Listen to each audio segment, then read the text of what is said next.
धाकड़ खबर बेखौफजुमा बेबाक अंदाज।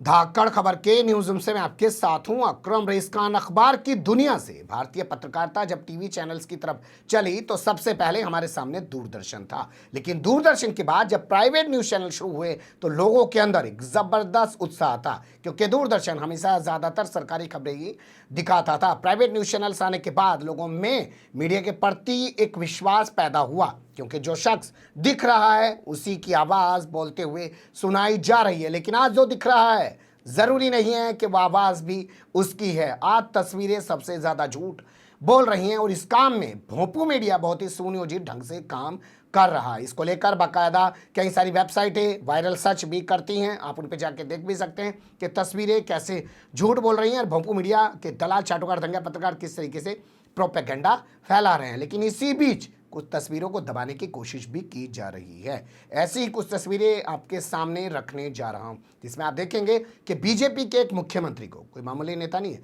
मंदिर से भगा दिया जा रहा है। ये तस्वीरें सामने आ रही है। इसके अलावा बीजेपी का एक मंत्री कह रहा है महंगाई इसलिए बढ़ रही है क्योंकि, आपको बताऊंगा आगे। इसके अलावा बीजेपी का ही एक मंत्री जो बाकायदा खुले मन से लोगों को बोल रहा है कि मैं फला अफसर को बुलाता हूं, इतने घंटे तक उसको बैठा के रखता हूं, खड़ा करके रखता हूं, यानी कि अफसरों की कोई वक़्त उसकी नज़रों में नहीं है। लेकिन ऐसा नहीं है कि वो अकेला दबंगई दिखा रहा है, उससे पहले उसका बेटा भी इसी तरीके की दबंगई दिखाता हुआ कैमरे में कैद हो चुका है। तो कैसे कैसे तस्वीरें उभर रही हैं ये आपके सामने रखूंगा। और आखिर में एक दिलचस्प तस्वीर जो विपक्ष के विधायक की है, वो इंसाफ के लिए गाड़ी के आगे लेट जा रहा है, क्योंकि उसको अधिकारी बन के दिखा रहा है।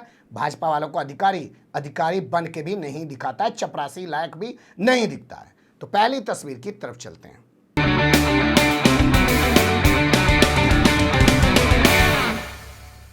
देखिए, जो ये तस्वीर हमारे पास आई है इसकी हम पुष्टि नहीं करते हैं, क्योंकि वायरल वीडियो है। बताया जा रहा है ये केदारनाथ का वीडियो है। यहाँ दर्शन करने के लिए गए थे उत्तराखंड के पूर्व मुख्यमंत्री त्रिवेंद्र सिंह रावत, वही मुख्यमंत्री जो 4 साल तक तो मुख्यमंत्री बने रहे। अचानक मोदी या अमित शाह का कोई आदेश हुआ, उनको कुर्सी से हटा दिया गया और उनके बाद लाया गया तीरथ सिंह रावत को, जो महिलाओं को नीचे से ऊपर तक देखते हैं। याद नहीं आ रहा आपको? उन्होंने मुख्यमंत्री बनते एक स्टेटमेंट दिया कि मैं एक बार जो है हवाई यात्रा कर रहा था, मेरे बगल में एक महिला बैठी, मैंने नीचे से देखा ऊपर तक, उनकी पैंट जो है जींस की कई जगह से फटी हुई थी। भाई आप देख क्यों रहे थे? आपकी मानसिकता क्या है?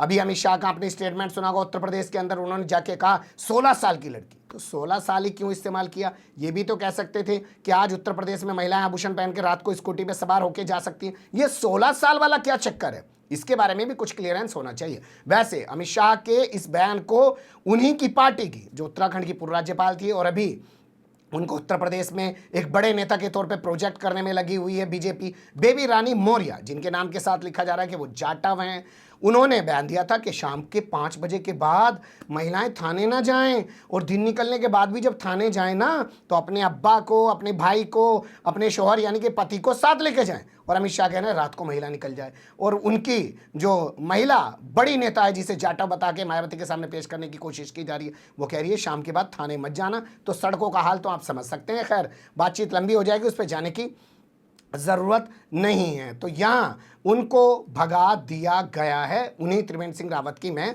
बात कर रहा हूँ। हालांकि तीसरा बदलाव भी उत्तराखंड में हो चुका है। वर्तमान समय में पुष्कर सिंह धामी को मुख्यमंत्री बना दिया गया, लेकिन जो तस्वीर आई हैं वो कुछ कहानी अलग ही बयान कर रही हैं।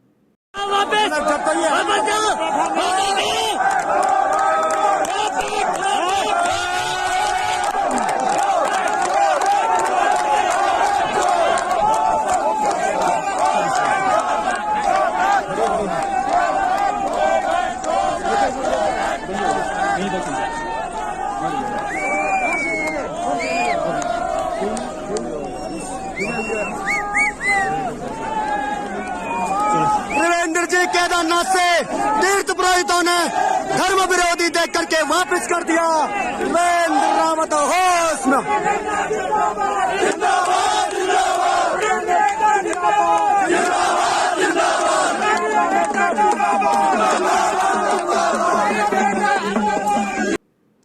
देख लिया आपने किस तरीके की तस्वीरें हैं। दावा किया जा रहा है कि ये त्रिवेंद्र सिंह रावत हैं और इनको मंदिर से धक्का देके भगा दिया गया, मंदिर में इनको दर्शन नहीं करने दिया गया। और ये तस्वीरें तब उभर रही हैं जब खबरें चल रही हैं कि प्रधानमंत्री नरेंद्र मोदी 5 नवंबर को केदारनाथ जाएंगे और वहाँ पे जो नई समाधि बनाई गई है, समाधि का पुनर्निर्माण कराया गया, उसका उद्घाटन करेंगे। और रास्ते में पड़ने वाले 87 मंदिरों में भारतीय जनता पार्टी के विधायक, भारतीय जनता पार्टी के मंत्री, मुख्यमंत्री तमाम बैठे होंगे जब तक प्रधानमंत्री वहां तक नहीं पहुंचेंगे पूरे सफर के दौरान। ये तस्वीर उस दौरान उभर रही है जो बहुत सारे सवालों को जन्म देती है, क्योंकि कल ही हमने देखा कि हिमाचल प्रदेश में तीनों विधानसभा सीटों पर बीजेपी हार गई है, लोकसभा सीट पर भी बीजेपी हार गई है। यानी कि एक तरीके से उपचुनाव में हिमाचल प्रदेश के अंदर सुपड़ा साफ हो गया। हिमाचल प्रदेश को भी देवभूमि कह सकते हैं, वहाँ पे भी बहुत सारे धार्मिक स्थल हैं और उत्तराखंड में भी बहुत सारे धार्मिक स्थल हैं, इसको भी देवभूमि कहा जाता है। तो क्या दोनों पहाड़ के इन राज्यों में जो हिमाचल प्रदेश में दिखा वही उत्तराखंड में होने जा रहा है? खैर उस पर कभी और बात करेंगे, लेकिन अभी फिलहाल अगली खबर का रुख कर लेते हैं। मध्य प्रदेश से पंचायत ग्रामीण विकास मंत्री हैं महेंद्र सिंह सिसोदिया उनका नाम है। उन्होंने बड़ा अजीबोगरीब बयान दिया।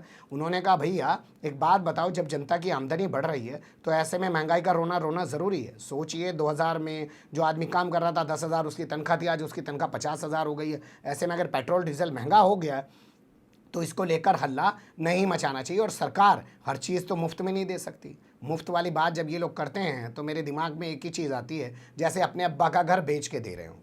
जनता के पैसे से गाड़ियों में घूम रहे हैं, जनता के पैसे से बंगले में रह रहे हैं, जनता के पैसे पे ऐश काट रहे हैं, जनता के पैसे पे विदेश जा रहे हैं। उसको नहीं कहते हैं कि मुफ्त में घूम रहे हैं, जनता का पैसा है। लेकिन जहां जनता को देने की कुछ बात आती है तो वहां मुफ्त शब्द इस्तेमाल करके ऐसे दिखाते हैं जैसे अब्बा की कोई प्रॉपर्टी बेच के इन्होंने जनता के लिए लगा दी और जनता भी सुन लेती है। खैर जाने दीजिए, लेकिन कुल मिला के इस तरीके का बयान इन्होंने महंगाई पे दिया है जिसे बेतुका बयान बताया जा रहा है। लेकिन शर्म किसे आती है?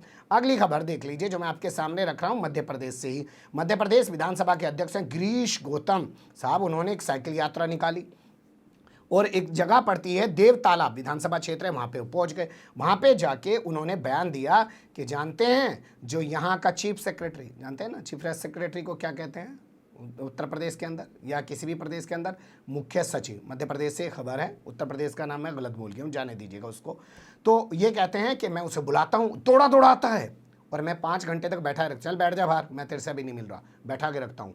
या वो खड़ा रहता है मेरे एक इशारे पर, मेरे एक आदेश पर। तो किस तरीके से अधिकारियों की खुलेआम मन से बेइज्जती की जा रही है, ये उसका एक नमूना है कि कितने लोग अहंकार में डूबे हुए हैं। वैसे ये कोई नई बात नहीं है। आप शिवराज सिंह चौहान को देखेंगे जो मध्य प्रदेश के सीएम है, 14-15 साल के सीएम रहने का अनुभव रखते हैं, लेकिन आजकल मंच पे खड़े होकर इस पटवारी को सस्पेंड कर दो, इस डॉक्टर को सस्पेंड करो, तहसीलदार तू इधर आ, कर क्या रहा है तू, इस तरीके की भाषा का प्रयोग कर रहे हैं। तो विधानसभा अध्यक्ष कुछ क्या गलत कर रहे हैं? नहीं गलत कर रहे हैं, पर इनके बेटे ने एक और कारनामा कुछ दिन पहले किया था, वो भी आपके सामने रख देता हूँ। इनका बेटा असल में रीवा से भारतीय जनता पार्टी का जिला अध्यक्ष है और उसने क्या काम किया, टोल प्लाजा का जो मैनेजर है, इसका नाम, इनके बेटे का नाम है राहुल गौतम, तो उसने मैनेजर को फ़ोन करके खूब दबा के उसकी माँ बहन की थी। कैसे की थी सुन लीजिए उसी की ज़बान।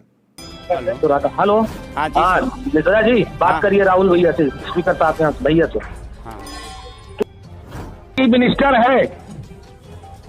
अरे भैया प्रणाम। हम है उसको पुनीत अग्रवाल को लगाओ साले को टेलीफोन, इसको गिरफ्तार करके इसको बर्खास्त करो। तू मेरी गाड़ी का रजिस्ट्रेशन देख। अरे नहीं सर, हम लोग कोई नहीं थे। तू मेरी मम्मी से बात करेगा और तू ये रजिस्ट्रेशन की कॉपी कहकर कहेगा कि हूटर नहीं बजाना है, है। अरे सर हाथ जोड़ के गिरफ्तार करो इसको टेलीफोन लगाओ, भेजो इसको गिरफ्तार करके मेरे उड़ाहट ले आओ, तो इसको मैं सजा दूंगा। अरे भैया तू नियम कानून मादक। अरे नहीं सर, हम लोग विधानसभा अध्यक्ष की गाड़ी को रोकेगा। अरे नहीं सर, मैं नहीं था।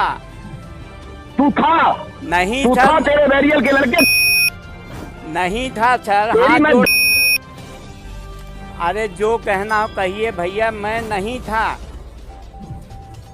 तब मेन मैनेजर तो तू है ना?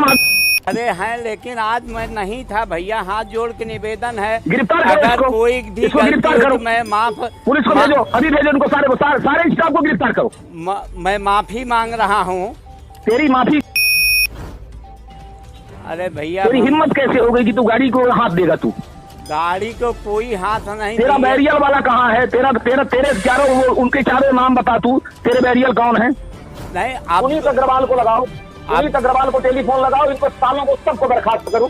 तेरी ऐसी अरे नहीं भैया, हम लोग नहीं थे। हाथ जोड़ के निवेदन है मेरा। तू तेरे बैरियल के लड़कों का नाम बता। अब्दुल करके था लड़का, अब्दुल अब्दुल करके था लड़का भैया, और कोई चार लड़के कौन है? चार लड़के कौन है जो सायरन पूछ रहे थे कि सायरन मत बजाना दोबारा? तू बताएगा, तू खुदा है कि तू, तेरा स्टाफ बताएगा कि मुझे सायरन कब बजाना है? अरे नहीं भैया, ऐसी कोई भी विधानसभा अध्यक्ष की गाड़ी का सायरन तेरा स्टाफ बताएगा कब बजाना है, कब नहीं बजाना है? नहीं भैया, हाथ जोड़ के मेरा निवेदन है कि हम लोग नहीं थे। वो एक अब्दुल करके था लड़का, और इस साइड से निकलवा दिया है। कोई बात भी ऐसी नहीं हुई है भैया। नहीं, बात नहीं हुई। उसने चैलेंज किया है कि दोबारा सायरन मत बजाना। अरे नहीं भैया, ऐसा संभव ही नहीं है कभी। तो मेरी मम्मी झूठ बोलेगी। अरे भैया, अभी मैं जाके लड़कों को बहुत डांटता हूँ, और हाथ जोड़ने में तेरे डांटने से क्या होता है? अभी तो तेरे को गिरफ्तार करा रहा हूँ ना, अभी तो तेरे को गिरफ्तार करा रहा हूँ। पहले तू गिरफ्तार। अरे भैया, चाहे जो आप कहिए, चाहे जो आप कहिए, हम नहीं थे भैया वहाँ। कहाँ मानी जी निकला बैरियर यही है? बैरियर नहीं है। अच्छा ठीक नहीं भैया, हम लोग चल तैयार हो, छोड़ आ रहा हूँ तेरे बैरियल। तू तो रोक मेरी सायरन की गाड़ी। अरे नहीं भैया, मैं नहीं। चल तू तैयार हो। अरे कब तू बुला अपने, तू जितने लड़के तेरे हैं तो बुला उनको। अरे नहीं भैया, हाथ जोड़ के निवेदन है, ऐसा कुछ चल तू तैयार हो, तैयार रहा हूँ मैं। सारा देव तालाब लेकर के भैया, ऐसी बात आप मत करिए। काहे कि मैं भी 1000 गाड़ियाँ तैयार कर, मैं भी आपके यहीं का हूँ। तो अगर भैया अब्बा जो हैं चीफ सेक्रेटरी को धमका रहे हैं, तो बेटा क्या टोल प्लाजा मैनेजर को भी नहीं धमका सकता? विधानसभा अध्यक्ष का बेटा है। तो ये चरित्र जो है एक एक चीज़ में, एक एक तस्वीर में साफ जाहिर हो जाता है। इसके अलावा एक तस्वीर आपके सामने और लाया हूँ, गुंडई का आलम देखिएगा।